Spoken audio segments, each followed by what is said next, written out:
Hey gents, it's Mr. Holding. This quick video is just having a look at setting up the depreciation table from page 78 of your textbook.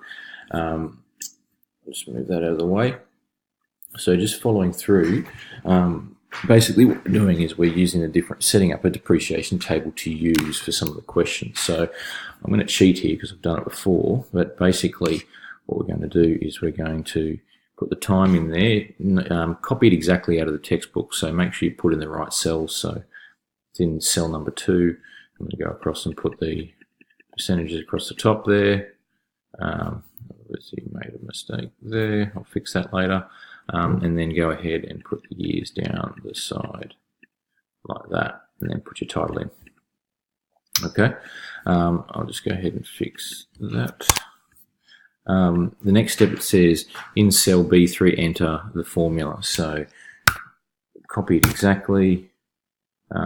1 minus B dollars 2 close brackets $A3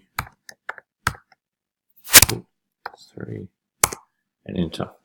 All right, now we want to highlight all of these, okay, and go up to edit and fill down, and then it fills them all down that way, and then they're still highlighted. Go back and go to edit, fill, and to the right.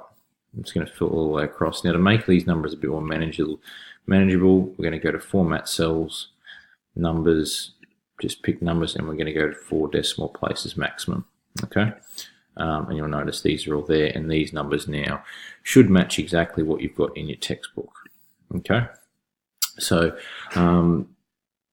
next step says use the graphing function to graph. Okay, so you highlight the first one. We want to look at the graphing 5% over 10 years. So we're going to go to insert. We're going to pick a graph. We'll just pick a line graph. And there it is. There's the first one. Okay, so that's what looks like a straight line. It's actually a slight curve. So we won't worry about doing all of them. We'll do the 20% one as well. Same thing, insert, graph. And you can see that graph is more pronounced. We'll go to 35 now. Insert, graph. It's more pronounced again. And then insert, graph. Oh, hang on. We want to do that one, do the 50% one. Insert graph. And once again, more pronounced again, even more pronounced. Okay, now it says to do that and then print out a copy. We probably won't end up doing that in class, but that's how you calculate a depreciation table. Then you can use that for some of the questions later on.